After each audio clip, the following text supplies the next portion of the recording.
Do you enjoy reading? Do you enjoy reading short stories? Do you enjoy reading scary stories? Then I have just the thing for you, Stories of the Bizarre and Terrifying Omnibus 1, a complete collection of all of my short stories so far in one handy little collection. It also comes with a handful of neat little extras, including a glossary of all the creatures and forces I've created over the years, author's notes providing insight into my creative process and inspirations, and even 2 all-new short stories that function as proof of concepts for 2 ideas I've had for much bigger works. If you're at all interested, feel free to check out the links in the description. It's available in both ebook, paperback, and for the first time ever, hardcover.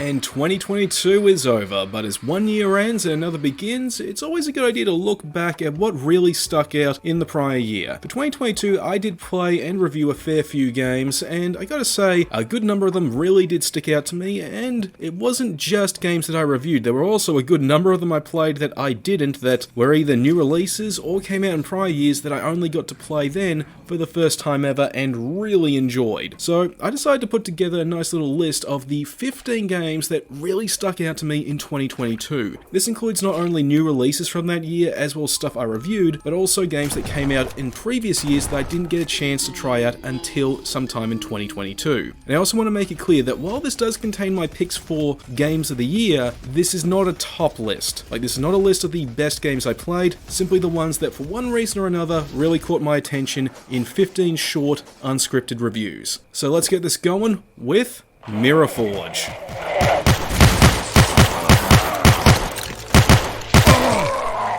Mirrorforge. Now, this was actually a last-minute game I bought for Christmas and got to try out just before the year ended, and I gotta say, it was a present absolutely worth getting. Like, this is a great and scary piece of indie horror. For one thing, its atmosphere is dummy thick, and it has such great tension. It genuinely pulls you in, and it has you hooked from the very get-go. Granted, the opening isn't exactly subtle. We do see a fair bit of the other world right from the get-go, but man, do not be fooled by the opening. This game really does do a great job of establishing an atmosphere that will scare you and get under your skin. Granted, it's really only jump scares that will actually get you, but they're always effective, though I won't deny it is disappointing that the scripted stuff doesn't always succeed. There are some scripted stuff that does succeed, mind you, but it's mainly the jump scares that will get you, but that's not necessarily an entirely bad thing, as jump scares are to horror what the fart joke is to comedy. Easy to do, but takes actual skill to make enjoyable. What's more is the art direction is fantastic. This game actually has some really good style to it that, I'll be honest, is ripped right out of Silent Hill 3, but that's not a bad thing. That game's aged like wine visually, and this actually does look good with its own take on the other world, having a charm that's all of its own, and there's also some nice little scary things here and there in the background that really does make things feel, well, for lack of a better term,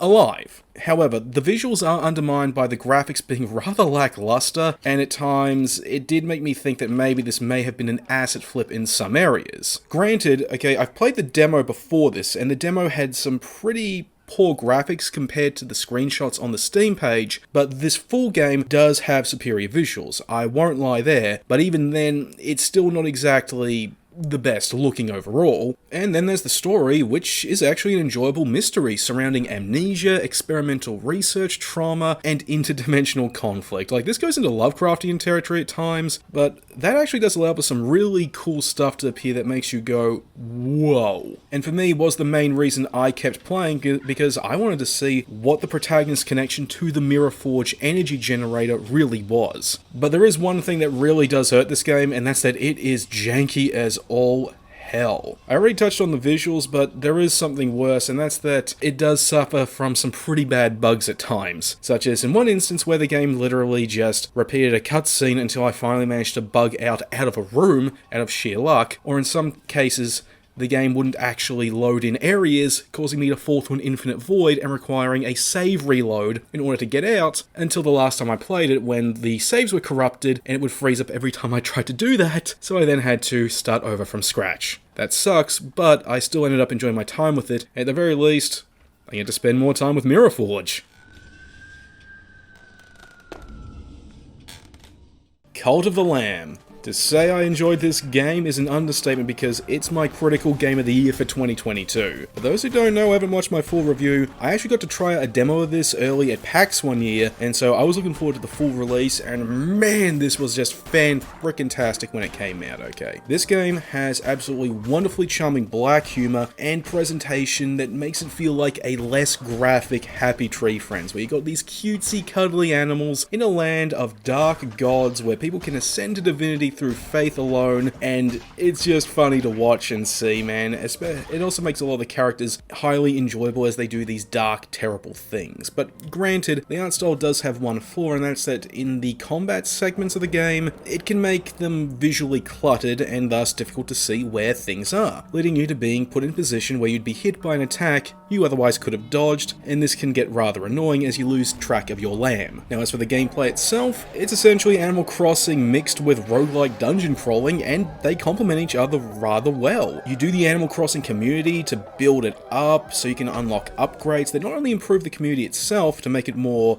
efficient, but also unlock upgrades so you're more capable in the Crusades, which are these nice dungeon crawl segments. And you do those not only to advance the story, but to also gain additional resources for your community so you can continue to sustain it, as well as recruit new followers as your other ones either age out and die, or you sacrifice them. A surprise highlight is also the world, which actually has some enjoyable characters and some surprisingly engaging lore. Granted, it wasn't enough to make me really deep dive into it, but what little tidbits I did discover on my own really had me go, that's interesting. And on top of all that, it's also highly replayable and very addictive. Like, trust me, this is a lot like XCOM 2, it's basically heroin in video game form. So expect a few sleepless nights if you do decide to give this a go, which I recommend you do. This is my critical game of the year for a very important reason.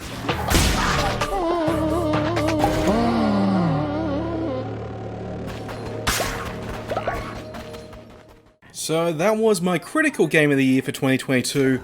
Now it's time for my personal game of the year for 2022, Gloomwood. Now this is just absolutely balls of fun. I tried the original demo for it, loved it, was salivating for more, then it came out in early access and I got it, and man, this is good. Gloomwood is a well-realized immersive sim with great open-ended stealth gameplay. The levels are big, they're open-ended with so many routes you can find, discover, or organically create yourself as you experiment with the various different mechanics and the environment itself. It looks, sounds, and plays like Thief 1 and 2, and to sum it up perfectly, it's the Thief 4 we never got, but deserved. And it did a lot of good things with its retro aesthetic, and it even does come off rather scary at times. Like, I won't lie, I was actually pretty tense while playing it, so this could also easily pass for being a horror game. But something I wasn't expecting when I first tried it was for it to take one of the best innovations of Resident Evil 4 and make it better, the briefcase inventory system. Here, the game doesn't pause once you enter it. Instead, everything is still going on around you, and you have to actually organically take things out of the briefcase and put it in the environment. That's absolutely fantastic, and it racks up the tension when you need to get something really quick and you know there's an enemy walking around because you can hear their footsteps clanking on the metal grates that make up the floor. There's also a good variety of environments that come with their own unique challenges and enemies. While I don't have any footage for it, there's a mining area that has these dogs patrolling around that you can only see thanks to their bioluminescence, and those areas, man, they can be really tense to explore. Though I will admit I was disappointed, a lot of the content that was featured in the demo, none of it actually made it into the early access release, which was just disappointing. Which really is the only problem I have with it. It's still in early access, so it's not done yet, so it's too short. I want more. I loved it, but it being incomplete and being so anemic in content is the reason why I can't make it my critical game of the year, but god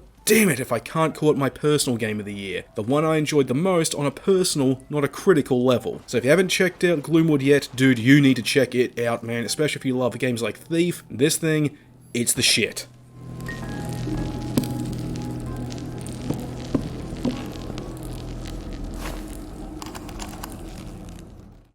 Hey people, it's Tribal Hunter, a game I discovered thanks to the beautiful YouTuber SethZine. Now this was actually quite the delight to play because it's a fun Metroidvania platformer with a unique mechanic that isn't just a gimmick: inflation. And I'm not talking about economic inflation, but bodily inflation of all things. Essentially, the more the main character Munch eats, the bigger and fatter he becomes, but this leads to interesting variations in the gameplay because, well, his body fat also functions as a pool of mana, which you use to pull off various special abilities, and it can also impact things such as combat and platforming challenges. See, in his default form, Munch is very quick, but he doesn't deal a lot of damage. In his larger forms, though, he hits like a truck, but moves like a sloth. And the bigger you are, the more difficult the platforming can be, as well as avoiding enemy attacks because you're a much bigger target. What's more is the game actually has some well done sprite animation. The sprites are expressive and they convey a lot of character. Granted, they can be a little stiff at times, and when you know what the entire point of the game is based around, you do begin to question why certain things look the way they do.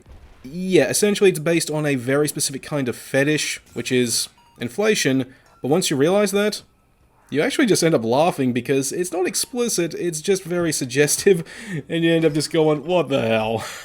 That aside, some of the platforming challenges can feel cheap or unbalanced, thanks largely to how jumping can feel stiff, and there are also some areas where, thanks to the way some enemies are designed, some mobs will mercilessly stun lock you and are just harder, not because they're a challenge, but just because they're cheap. But going back to the good stuff, this game's actually got a good variety of locations with a great variety of enemies to go along with them, and it's accompanied by an actually pretty damn good soundtrack that's fun to enjoy as you play. There's also a fun minigame that's a nice little idle distraction where essentially you gotta try to idly drift upwards towards a treasure chest while avoiding obstacles that will deflate you quicker, but also gaining food that will increase your size, but also make you rise quicker. It's actually a good balancing game and is actually quite challenging. Regardless of this being a furry game, Tribal Hunter I do recommend. Like, there is a reason this stuck with me because it was genuinely a great platformer to pick up and play.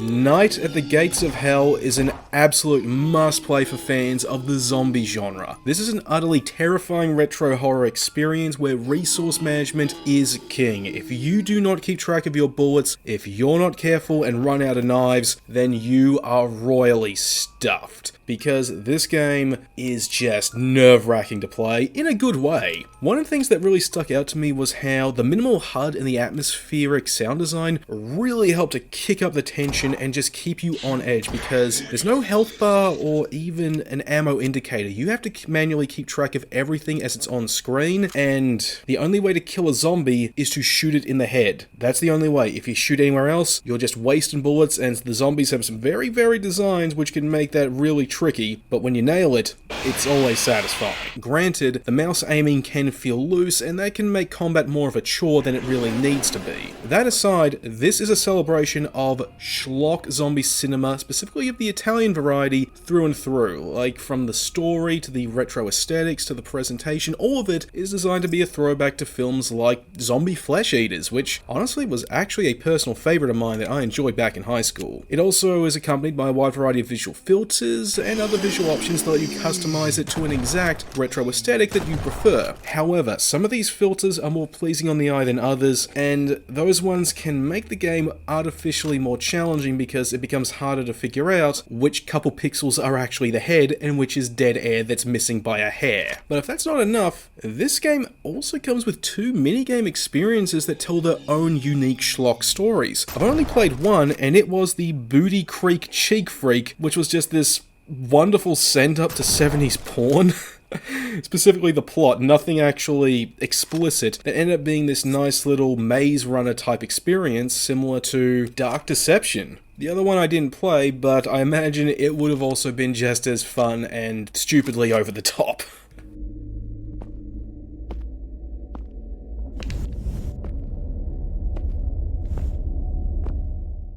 Robo Quest is something that I had no expectations for. I hadn't even heard of it until I got it in my Humble Choice subscription, and I'm glad I did because it is balls of fun. The first thing that stuck out to me was its comic book cel-shaded art style. This gave the game a nice look to it right from the get-go and complements its gameplay rather well. The gameplay feels like a strategic boomer shooter, where your class, your 2 weapons, inventory items, and upgrade progress on your base can have huge impacts on how well you do. For the classes, there's a decent variety to them as you unlock them, and they can actually favor different playstyles. With the weapons, there's a good variety of them as well that feel straight out of Borderlands, and base progress, that's really impacted on not only if you're successful on a run, but if you fail as well. And you will fail. However, that being said, the game's roguelike element can put you in a bad spot for a run right from the get-go, thanks to the random number generation just screwing you over. I already touched on the character classes, but for real, they are unique, and they can drastically shake up your playstyle from, say, playing like you're the Doom Marine to playing more like the Doom Slayer, or going all sneaky stealth-like and getting the drop on enemies for maximum damage. And this is on top of perks that are run-specific. Essentially, you kill enough enemies, you eventually level up, and you can choose one of 3 randomly generated perks to equip to your character for that run. And these can have a drastic impact on your playstyle as they modify things like your movement speed, reload time, how certain weapons handle, or even modifying your class ability. Hell, despite all of this, this game is still in early access, but it's already a nice beefy experience that'll give you your money's worth. So if you want an early access game that's got tons of potential down the road, but is already meeting a lot of other great potential, dude, you need to check Robo Quest out.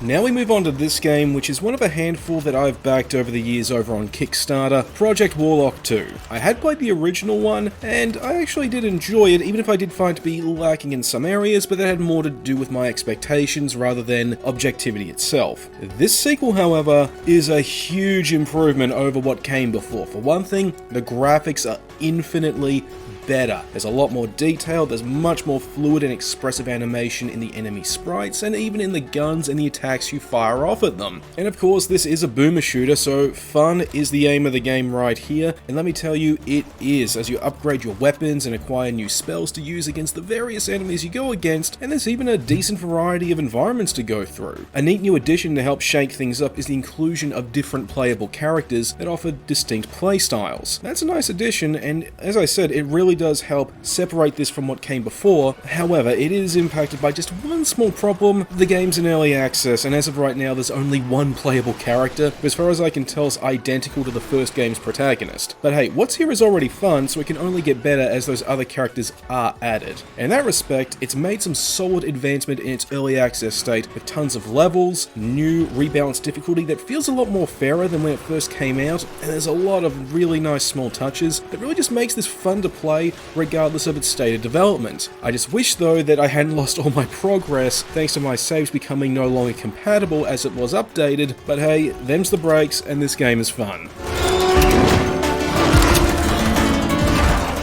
Forgive me, Father. Yet another boomer shooter that I tried out in 2022, and I'm glad I did. It was fun, and it was very highly enjoyable, thanks to it, well, just doing what boomer shooters do and doing it well. Not every game needs to necessarily be some new bold innovation within a genre or subgenre. Sure, this game doesn't really innovate or build on much, but what it does well, since there's a good variety of enemies, a great assortment of weapons to use, and there's even a skill tree that allows you to not only increase your armor and health, but also upgrade your weapons into all new ones, each with their own trade-offs and weaknesses. It's also complemented by a unique comic book style that, when you consider how games like Doom portrayed 3D visuals using 2D assets, gives it the feeling of a comic book that's come to life. Now granted, this does mean that whenever the game does start to skirt around horror territory, and it will frequently thanks to its Lovecraftian elements, whatever fear factor it could have had is ultimately undone, despite some actually well done sequences that do manage to get under your skin at times. The gameplay is also accompanied by some great small touches that can make combat a really good challenge. Specifically,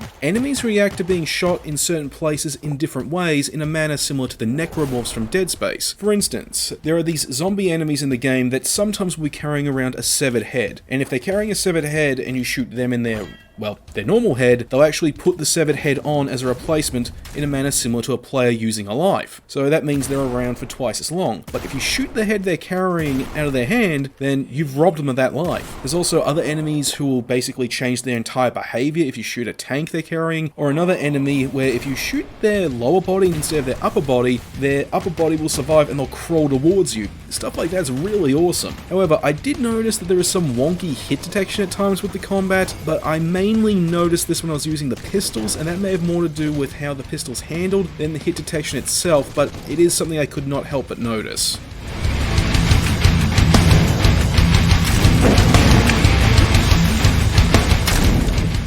Man of Medan, the first entry in the Dark Pictures anthology. This has been on my radar for a very long time, and it was in 2022 I was finally able to play it and enjoy it, and then also get kinda disappointed by it, but still overall enjoy my time with it. Straight off the bat, this game's got an absolutely fantastic presentation. The environments in this are just oozing atmosphere, and I just love how the camera tracks around character movements to really showcase everything that's not only in the foreground but the background, the lighting. Man, Supermassive did a great job with the creation of the environments in this game, as well as the other Dark Pictures games, and the character models look good too. What's more is the story here is just a fun, dumb horror plot, with plenty of room for malleability created by the player's choices. So there's a lot you can actually see happen based on what you do, as well as what you fail to do in time or just stuff up completely. Granted, the characters can be unlikable or just outright annoying. This is despite them being meant to fit certain horror tropes, and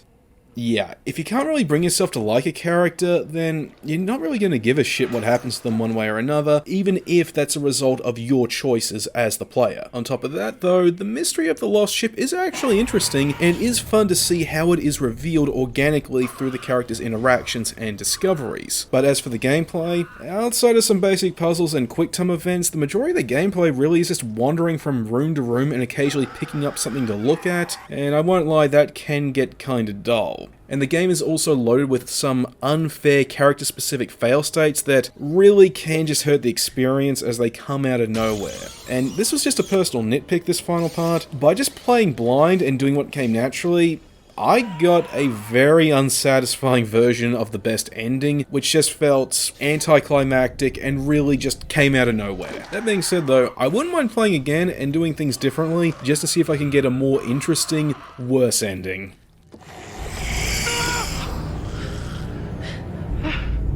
Hey, it's okay.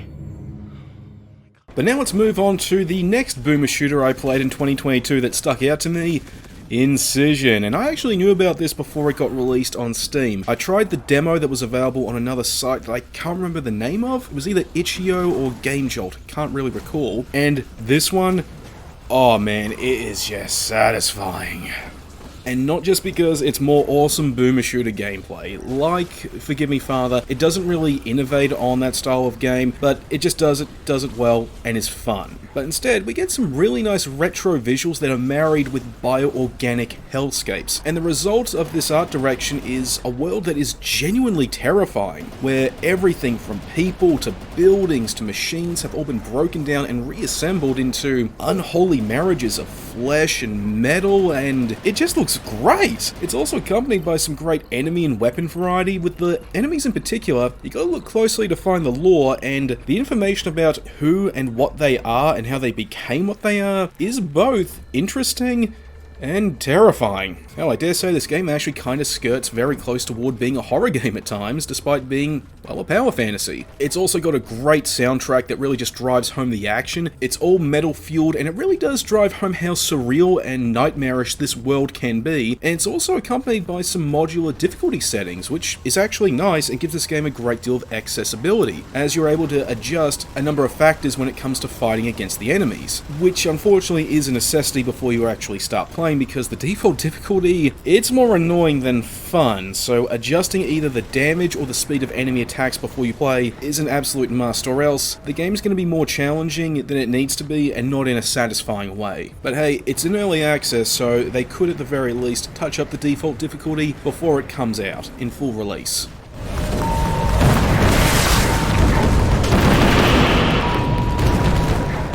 Now we come to a game that actually met my expectations at first and then went on to exceed them. Sonic Frontiers. This turned out to be a lot better than I know for a fact a lot of people were expecting, thanks in part to, well, the shift to open world gameplay. The open world that Sonic Team implemented actually works really well, and to be honest, it gets better as you complete challenges because they add more platforming options to the various locations as more of the map is revealed to you, and you slowly organically discover challenges, mini-boss battles, and all sorts of things just to see and discover as you explore the Starfall Islands. But with that being said, there really is no art direction to the open world, and the platforms that are revealed as you complete challenges just do look like random assets in random spaces. So that tech demo comparison that the early gameplay footage got isn't necessarily unwarranted, but that criticism does not really represent the final quality. Then there's the combat, which is a simple affair, but again has been well implemented. It allows for a decent variety of combos, and there's also a good number of special attacks for you to unleash, so every time you fight some enemy robots, it's actually a fun time. The story as well is also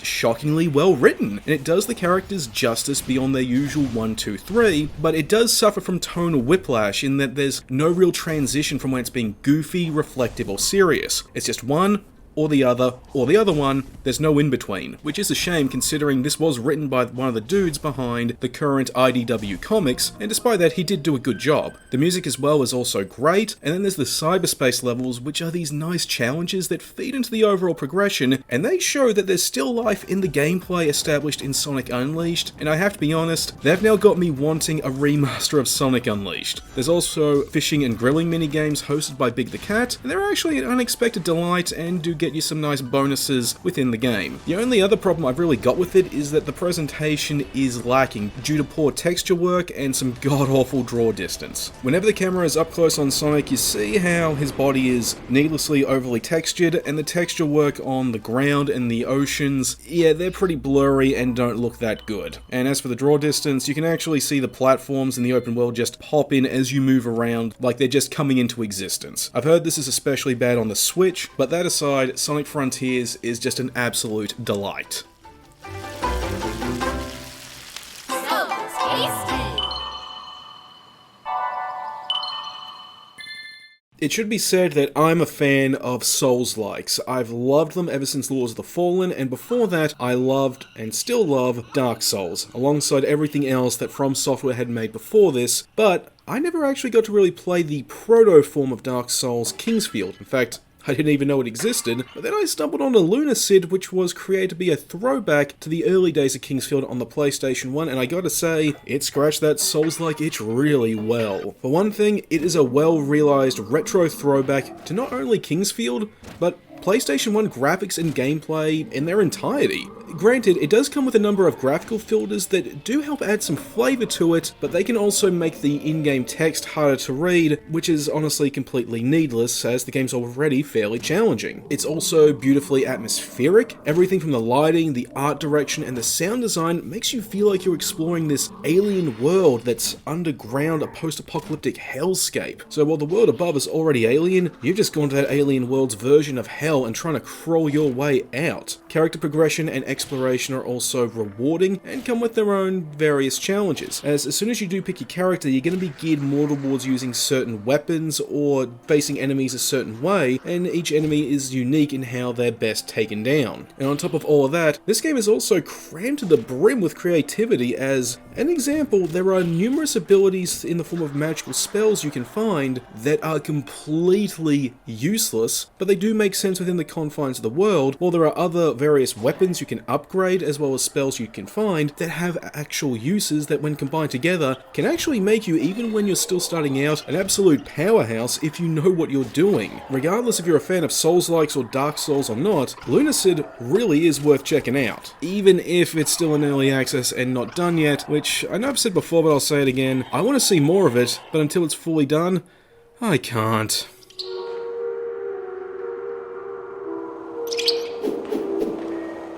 Now we come to a game that, like a few others, didn't come out in 2022, but I didn't get a chance to play until then.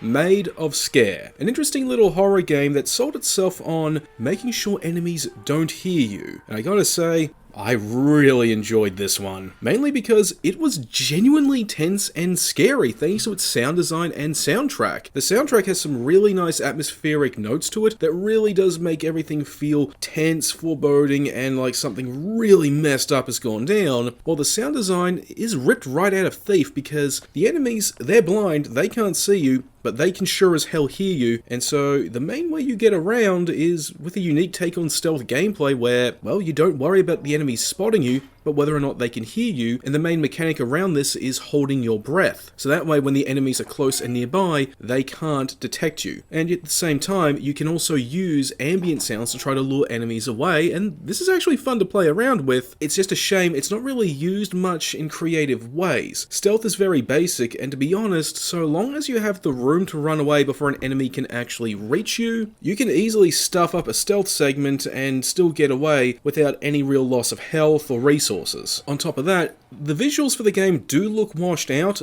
but it still looks good. Like, everything is still nicely detailed, and it's got a dummy thick atmosphere that actually feels very reminiscent of Silent Hill. And the narrative too is based on the history and mythology of Wales. And to be honest, I'm not too familiar with Welsh history or mythology, but it's actually nice to see such a more obscure setting get some love and be brought to life beautifully in a game for once. In fact, I'm now interested in checking out the novel that this game is named after. The only other thing I have to say about it is a real nitpick, and that's that whenever you take damage from an enemy, it's indicated by a red tinge around the corners of the monitor, but regardless of how much health you lose, you get that same red tinge and it's there permanently until you use a healing item, which is a complete heal. So even if you take minimal damage, you're stuck with this annoying red border until you waste a perfectly good healing item on almost nothing.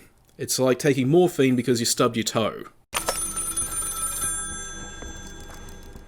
Now we come to the last game I tried in 2022 that really stuck with me, and it's something that I enjoyed it not just because it gave me strong Undertale vibes, but because it was fan-freaking-tastic. Everhood. Right off the bat, this thing's got a great surreal, pixelated art style that blends 2D and 3D visuals together for a very minimalist but still bloody good looking art direction. The characters too are unique and fun to interact with their own bombastic personalities, as well as their own interactions. And this is accompanied by two forms of gameplay. The first is essentially just wandering around solving very basic bitch puzzles that can feel like they're right out of a 90s adventure game, and the other are these intense rhythm game battles fueled on jumping, dodging, and deflecting oncoming notes that are tied to the theme song that's playing, and each battle actually has its own unique song, and I'll be honest, the music in this game just kicks absolute ass. It's a gem to listen to, and it's what made it stick out to me alongside how enjoyable the characters can be. I mean, here, take a listen to some of this.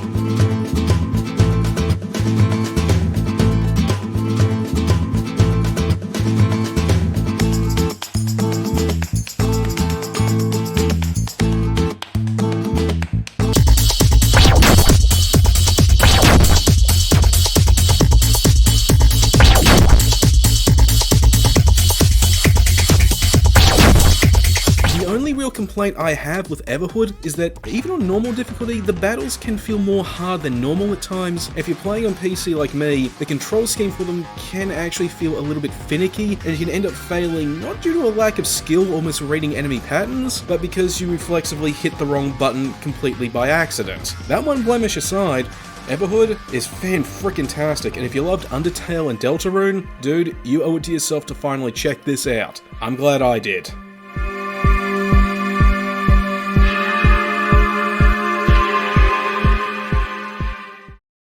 Alright, sweet, thanks for checking out this video, I hope you appreciate it. It was great to kick off 2023 with this. If you really liked it, or if you're seeing my channel for the first time ever, feel free to hit the like and the subscribe buttons. Believe it or not, I actually had to narrow this list down. Originally it was going to be a lot bigger, but it would have taken way too much time, so I had to remove some stuff like Total War Warhammer 3. Anyway, coming up next, I'm planning to do a review on Hogwarts Legacy. Then after that, I might actually do a video of Atomic Heart, but I know for a fact I'm planning to review the Dead Space remake after that. Anyway, I got all that more coming up, so please stick around.